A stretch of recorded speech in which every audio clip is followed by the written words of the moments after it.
Standing in the lawyer's office, I felt my face turn red as my whole family erupted in laughter. While they got cash and properties, Grandpa left me a dusty plot of desert land that everyone thought was worthless. It felt like a cruel prank, and I planned to sell it the very next day just to get rid of it. But that night, I discovered a hidden note tucked inside his old journal. I expected a sentimental goodbye, but what I read made my heart stop and forced me to cancel the sale immediately. Relatives crowded the mahogany conference table, but I chose to remain standing near the bookshelf. Mr. Henderson, Grandpa's longtime attorney, cleared his throat and adjusted his spectacles before breaking the seal on the thick envelope. The air in the room grew heavy with anticipation as everyone waited to hear what they would receive. I kept my hands in my pockets, trying to ignore the greedy whispers circulating among my cousins. This was the moment everyone had been waiting for since the funeral. Mr. Henderson began the reading with the larger assets, his voice remaining steady. When he reached the section concerning the Summer estate, Aunt Linda leaned forward in her chair. Upon hearing her name attached to the property, a triumphant grin spread across her face. She immediately turned to her husband and squeezed his hand in excitement. It was no secret that she had coveted that house for years. Now she officially owned the prize she had always demanded. As the distribution continued, the atmosphere in the office shifted from solemn to raucous. Mr. Henderson called out names one by one, handing over white envelopes clearly filled with substantial checks. My cousins could barely contain themselves, tearing open the flaps to peek at the numbers inside. High fives were exchanged, and a few loud cheers erupted from the back of the room. It felt less like a memorial for Grandpa and more like a lottery drawing. Finally, the lawyer looked over the rim of his glasses and called my name. The celebratory noise died down instantly as I walked toward the heavy oak desk. Instead of a thick envelope or a set of house keys, Mr. Henderson extended a single, thin document. It was a deed to a parcel of land located in the middle of nowhere. I took the paper, feeling the eyes of every family member burning into my back. I unfolded the document to see exactly where this property sat. Marcus leaned over my shoulder to get a look and immediately snorted in derision. He pointed a shaking finger at the coordinates, noting that it was just a patch of dry dirt in Nevada. His laughter acted as a signal for the others, and soon the room echoed with giggles. They all found it hilarious that I had walked away with practically nothing. The drive back to my apartment passed in silence, fueled by frustration. I tossed the deed onto my kitchen table and grabbed my laptop, determined to wash my hands of the insult. Within minutes, I had navigated to a popular real estate site and keyed in the property details. I set the price low, hoping for a quick cash sale to someone who wanted to live off the grid. I just wanted the reminder of their mockery gone.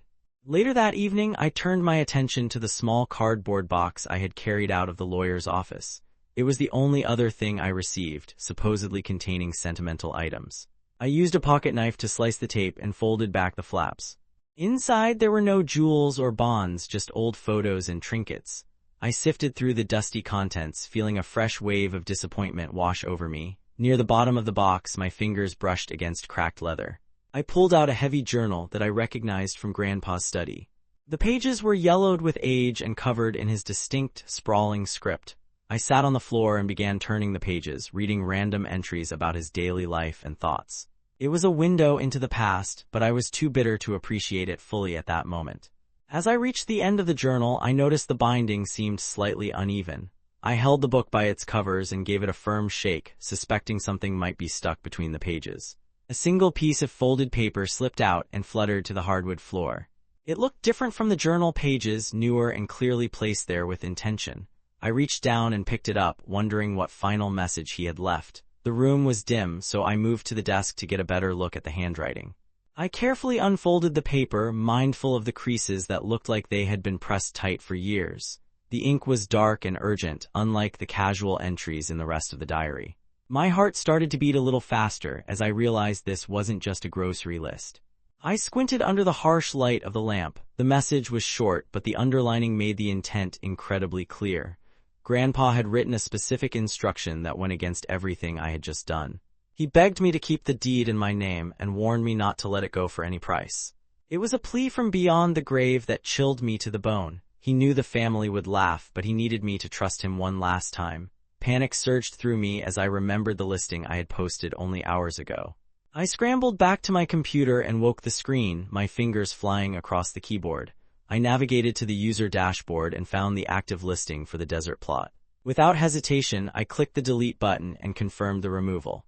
I couldn't risk someone making an offer before I figured out what was going on. With the sale canceled, I turned my attention back to the mysterious note. Below the warning, there was a string of numbers that looked like latitude and longitude coordinates. They pointed to a very specific spot within the vast acreage I now owned. I grabbed a pen and copied them down, double-checking every digit to ensure accuracy. Grandpa hadn't just left me dirt. He had left me a map to something specific. I knew I couldn't decipher this mystery on my own. I searched online for local experts and found a highly rated geological surveyor who operated in that region. My voice shook slightly as I dialed the number and explained I needed an urgent site assessment. I gave him the coordinates and insisted that we meet as soon as possible. I needed to know what was buried out there in the sand. The surveyor agreed to the job, though he sounded skeptical about the urgency. We set a time for the following Tuesday, right at sunrise, to beat the desert heat. I spent the intervening days pacing my apartment, reading the note over and over. Every scenario played out in my head, from buried gold to a simple senile delusion. I packed my truck the night before, ready to drive through the night to get there. Dawn broke over the horizon, painting the sky in shades of orange and purple. I pulled my truck to the side of the dusty trail that served as the only access road. The silence of the desert was absolute, broken only by the ticking of my cooling engine. I checked my watch, anxious that the surveyor might flake out on me. I stood by the hood, scanning the long, empty road for any sign of another vehicle. A cloud of dust in the distance finally signaled the arrival of help. A white utility van rumbled down the path and crunched to a halt right next to my pickup. The driver's door opened and a rugged man in work boots and a vest stepped out. He introduced himself as Robert and wasted no time moving to the back of his vehicle. He began unloading heavy cases and tripods, looking very professional. Robert carried a strange-looking device to the exact coordinates I had provided from the note. He extended the legs of the tripod and mounted a scanner that looked like something out of a sci-fi movie. I watched in silence as he calibrated the instruments and pointed sensors at the ground. He moved slowly, his eyes fixed on the readings, treating the barren earth with surprising care. The machine emitted a low hum that vibrated in the quiet air. While Robert worked, I couldn't stand still, so I paced the area. The ground was hard and cracked, offering no visual clues as to why this spot was special.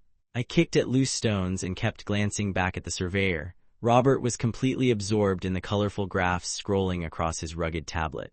He frowned occasionally and tapped the screen, adjusting the depth of the scan. The suspense was becoming agonizing. I was about 50 yards away when Robert suddenly stood up straight and looked at me. He waved his arm urgently, gesturing for me to come back to the equipment. I jogged over, dust kicking up around my boots, my heart pounding in my chest. When I reached him, he didn't say anything at first. He just pointed a calloused finger at the display. The screen showed a large, dense mass situated deep beneath our feet. Robert looked me in the eye, his expression a mix of shock and professional admiration. He explained that the density readings indicated a significant pocket of liquid trapped in the rock formation. It wasn't water or a void. The signature was unmistakably crude oil. The deposit was massive, extending far beyond the initial scan area. Grandpa hadn't left me a wasteland, he had left me an untapped well. The surveyor quickly typed up some calculations and printed a summary from a portable device in his van. He handed me the paper, his hand shaking just a little. The estimated volume of the reserve was staggering, translating to a potential value in the billions. I stared at the numbers, the zeros swimming before my eyes. This worthless dirt was effectively a winning lottery ticket that never expired. The drive back to the city felt like a dream, but the report on the seat beside me was real. I didn't go home. I went straight to Mr. Henderson's office the following morning. I needed to ensure the title was ironclad and that no loopholes existed. The secretary looked surprised to see me again so soon, but she ushered me in. I placed the surveyor's report on the desk and asked for the final signatures. As fate would have it, Aunt Linda and Marcus were already there, finalizing their own paperwork. They smirked when I walked in, likely assuming I was there to complain, but their expressions froze when Mr. Henderson read the surveyor's findings aloud. Marcus leaned over to look at the valuation, his jaw literally dropping. Linda turned pale, her eyes darting between me and the paper. The silence in the room was heavy and suffocating. I didn't feel the need to gloat or rub their faces in their mistake. The look of sheer regret on their faces was satisfaction enough. I reached across the mahogany desk and firmly took the stamped deed. With the document securely in hand, I turned my back on them and exited the office. I walked out into the bright afternoon sun, leaving the laughter and the toxicity of my family behind me forever.